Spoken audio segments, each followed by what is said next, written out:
Good afternoon, I'm Malcolm Jordan and this is your Midday News Fix for Wednesday the 24th of July.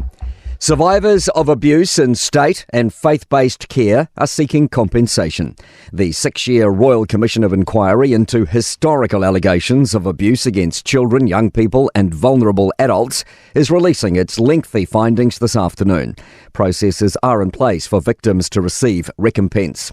Reporter Michael Morra told the Front Page podcast he's spoken with lawyer Sonia Cooper, who's had thousands of clients in state care. She said the average time it takes to have some form of compensation or payout is about 6 years. Invercargill Mayor Nobby Clark has been found guilty of breaching his council's code of conduct a second time after a television interview with Guy Williams. Shannon Johnstone has more. The interview aired in March on satirical show New Zealand Today. During it, the mayor used the N-word and a homophobic slur. Last month, he was found to have breached the code at the United Fire Brigades Association prize giving when he described volunteer firefighters as second-class citizens and denigrated the MC.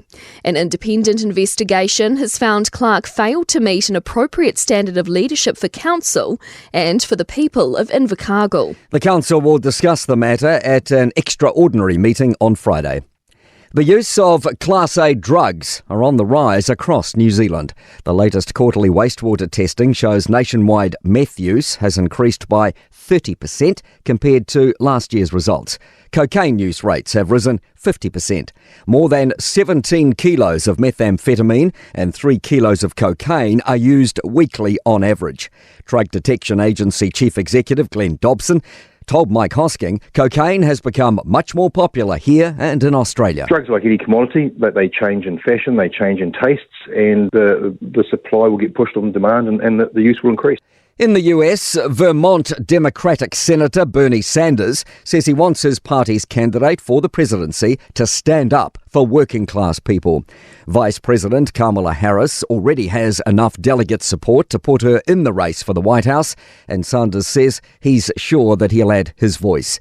He told CNN he just wants to be sure that Harris's agenda meets the needs of everyday families. Life expectancy for working class people is 10 years shorter than it is for the rich. And working class people want a government that represents them and not corporate America. A Jetstar flight was delayed almost an hour this morning when a toy gun was discovered in a passenger's carry-on.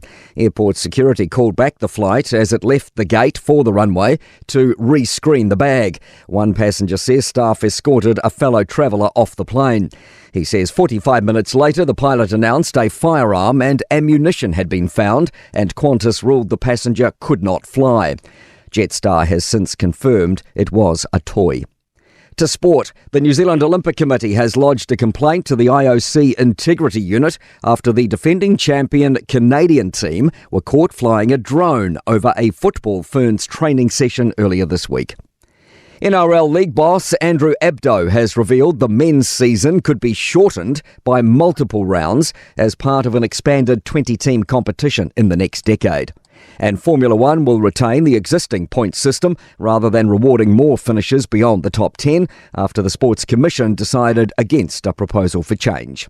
I'm Malcolm Jordan. That's your latest news fix. We'll be back with the next update at 5 p.m. from the Newstalk ZB newsroom.